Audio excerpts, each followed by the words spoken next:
Hi, I'm Stewart Spinks and welcome to episode 249 of my podcast, Beekeeping Short and Sweet.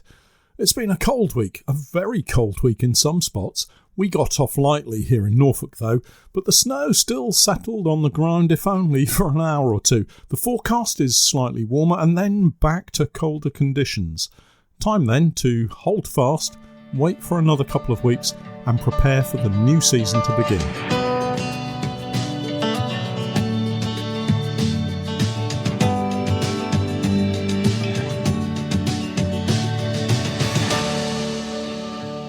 Beekeeping Short and Sweet, a beekeeping podcast for the inquisitive beekeeper with a short attention span. A beekeeper, in fact, just like me. Hi everyone, welcome back. I'm tucked away in my office at home, looking out on an ever-changing weather pattern. More and more the weather becomes an important part of our beekeeping routine, particularly at this time of the year. We've all been enduring a long winter layoff. The bees are beginning to get a little more active, and I imagine, just like me, you're all itching to get back into your hives and see how well your colonies have fared through these last few weeks and months. Confession time. I've just had a full English breakfast, or at least a vegetarian version. Now, I know some of you meat eaters out there will be sniggering and telling me, under your breath, it's not a full English unless you've got a proper sausage and rashers of bacon on your plate. But my version was perfectly acceptable and thoroughly enjoyable.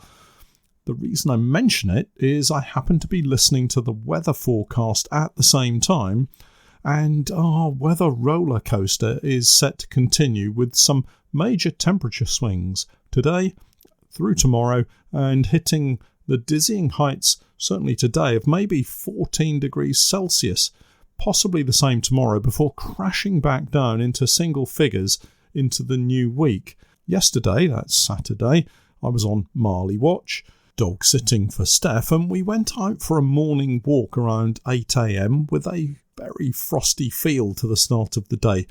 Hard frost on the ground and a very reluctant puppy not enjoying the cold weather as I dragged him out into what was a little bit of light snow, and then it finally dried up, and once we got warmed up he was fine, but it was bitterly cold to start with. Fast forward a few hours and the sun was shining, and although it was still a bit cool, the heat in the sun had thawed everything out. The field was a sticky, muddy mess, and I was stripped back to just a shirt and jumper rather than the additional heavy winter coat, hat and gloves. I was fortunate to see a couple of beehives out on my walk, and the bees, despite it being generally quite cool, were out flying and bringing back pollen. It's amazing what a little warmth on the side of a beehive can do to the internal climate and the activities of the bees within. Just thinking back to the weather, I can guarantee somewhere in the UK, in a sheltered corner of a garden apiary, there'll be a beekeeper or two, sometime around midday or early afternoon, looking at the thermometer hit 15 degrees, the smoker will be lit, and an inspection will take place. All of that happening while the rest of us sit tight and wait it out. Honestly, if it were me, with bees at the bottom of the garden, a quiet corner for my bees to get some warm sunshine, I'd be grabbing my bee suit, hive tools and smoker too, dashing into the apiary and having a quick look. I wouldn't be able to help myself, it's just one of those things. So I'm not being critical here, just suggesting caution, as I have in several recent podcasts. If you're going into your hive, make it quick. Know what you're trying to achieve and get out quickly.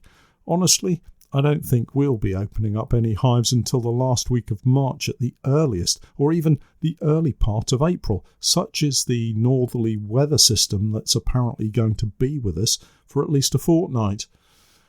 There will be lots happening inside the hive, of course. The lengthening days and the hint of warmer weather will encourage our colonies to start the process of spring growth. Brood nest areas will begin to expand as more workers start to emerge from late winter patches of much smaller brood. These workers will help colony strength increase, assisting with the thermoregulation within the brood area and thus allowing an ever-increasing amount of brood to develop and add to the colony size. For those of you out there like me with some very small colonies, well, we'll just have to be even more patient than those with those monster colonies that I keep hearing about. These small colonies will be very slow to increase. Fewer bees mean any attempt to increase the brood area and at the same time maintain the critical amount of warmth needed to keep that young brood alive takes so much more effort, and as a result, egg laying just doesn't increase as it does for those larger colonies. The queen is restricted in what she can do, and colony growth is painfully slow. You can help out here, but it needs to be done in a thoughtful and cautious manner. One of the tricks we can use, and you more experienced beekeepers will know what's coming, one thing we can do is add some extra brood from another colony, boosting the amount of brood in the small colony and reducing the time that brood takes to emerge. Several things to say here as a cautionary note. Remember, the target colony is very small. Simply adding 3 frames of brood in all stages just isn't going to work. And if you stop to think about what's happening inside the target colony, it becomes obvious. We all know that brood requires a minimum base temperature to survive. If you don't have enough bees to cover and protect that brood, it will simply die. Here we find chilled brood as the result, and those frames will eventually just have to be taken out of the hive, cleaned out and kept to start over next time when new frames and foundation are required. So let's not get too keen and throw good frames of brood into a colony where they're simply going to die. Take your time. Well into spring is the starting point for this kind of operation. There's absolutely no point doing it today. The bees won't cope and the brood will die. If the target colony is very small but surviving, make sure they have enough food close by and keep them closed up and protected. If they get through to mid to late April or even early May, then that's the time to start building them up. Something you may not know is as very young larvae begin to grow and pupate, they require less heat to survive. It stands to reason then that if you give a small colony a frame of eggs, that colony is really going to struggle to keep them alive than if you give them half a frame of sealed brood that's on the point of emerging. So you just have to be sensible about the brood frames that you're giving them.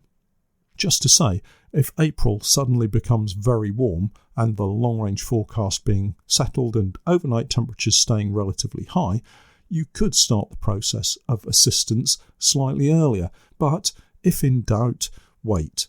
Remember, this is beekeeping. Timelines change all the time depending on the seasons and the weather. So back to my example, tiny colony that I'm trying to rebuild for a summer crop of honey.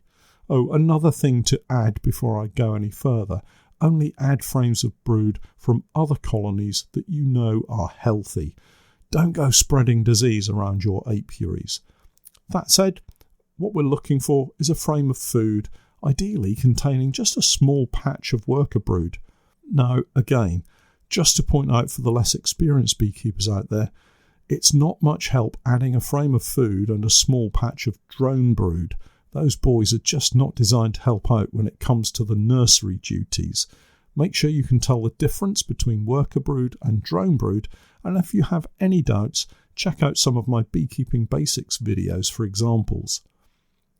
If you have a frame with an area of sealed brood, something maybe with a diameter of 20 centimetres or thereabouts, if it's emerging brood, then maybe a little bigger. Either way, that kind of size would be perfect for adding several hundred workers to the population of your small colony.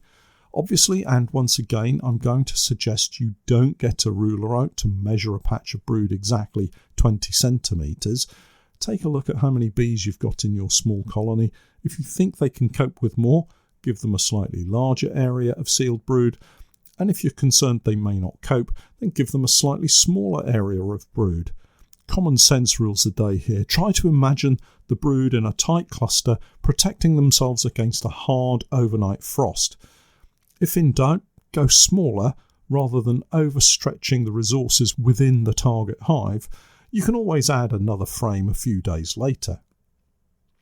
As this brood emerges and the colony has a mini population boom, so you can add an even larger patch of brood until eventually the colony is back up to full strength.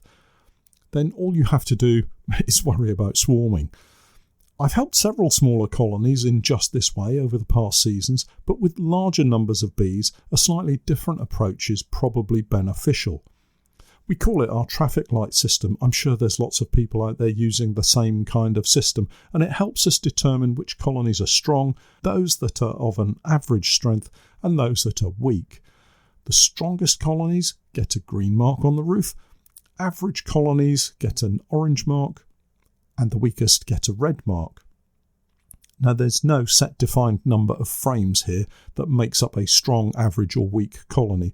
The key is the middle-sized colonies, the average within an apiary. Let's say we have 12 colonies in an apiary. 5 are really strong with 7 frames of brood, 4 are averaged out at around 5 frames of brood, and the remaining 3 colonies are weak with just 2 frames of brood in each. Now, this reallocation of brood works really well at bringing average-sized colonies up to the strong category and is really useful for increasing a honey crop. You could use frames from the strongest to add to the weakest, but that could be detrimental to your honey production. Better to push average colonies up than bring the strength of the strongest colonies back down. Again, it's important to say bee health is vitally important here. Where frames are being moved around colonies, just don't spread disease. What we do is carry out a full spring disease inspection throughout each apiary and then mark up the hives. On our next visit, we'll look to allocate a frame of sealed brood from the largest colonies into those average colonies. The effect is to boost those average colonies with minimal disruption to the largest colonies. Don't be tempted to take more than 1 frame of sealed brood though, because all you'll do is weaken that very strong colony and cause it to stutter and stall. We have shot some videos showing this before, but we'll update it this spring, so do look out for those videos. Ultimately, a lot depends on what you're trying to achieve, and you may well decide that you don't need to do anything with your colonies, or in fact that you don't want to do anything, and that's just fine. Changing the subject now, I wanted to throw out an advert if you would just indulge me for a minute or two. I'm offering myself up to associations for talks for next autumn and winter if anyone has a spot that they're desperate to fill. That's late autumn 2023, so from maybe around October through to March 2024. I like to write my talks for a specific event, so I don't have a huge back catalogue of lectures or PowerPoints to choose from, so I like to ask for suggested topics from associations and go from there. I have a huge album of pictures though, and we add to that each season, so hopefully we'll have some really interesting examples of the topic in question that I'm chatting about. I'm actually giving a talk to an association in the USA in a few weeks' time, the last one until autumn comes around again, and we're not starting until 11:15 p.m. UK time, so I'm not against staying up late to share some of my experiences wherever you might be. If you know your local association secretary is looking for a speaker to fill a spot, please do pass on my message and ask them to get in touch using the contact page on my website. And I should say I'm happy to travel or chat via Zoom if that's appropriate. Just get in touch and I'll check my diary.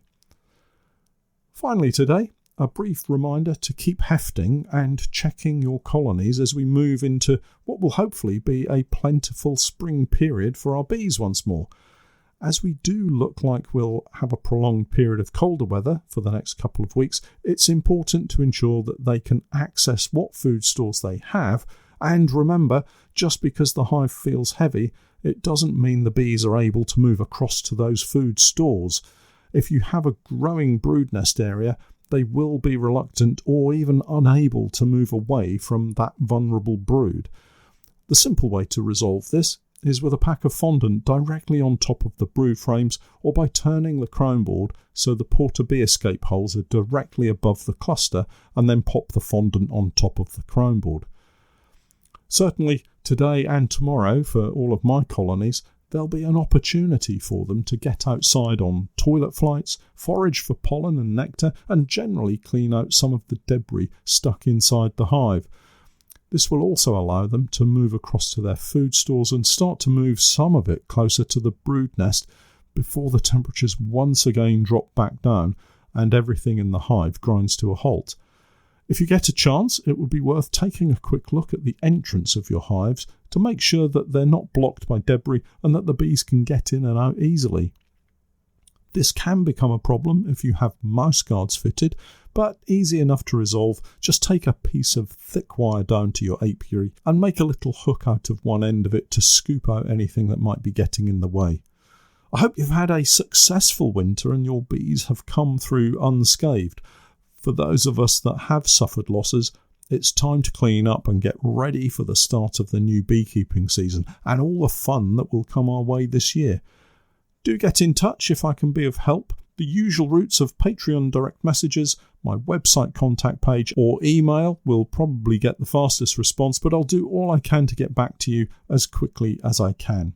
Well, that's me done for this week. I'll catch up with you all again in a week's time. But in the meantime, don't forget to check out my website, www.norfolk-honey.co.uk, and for my latest videos and podcasts with more updates, tips and techniques, it's the same Patreon page, www.patreon.com/Norfolk Honey. And remember, I'm Stewart Spinks, and that was Beekeeping Short and Sweet.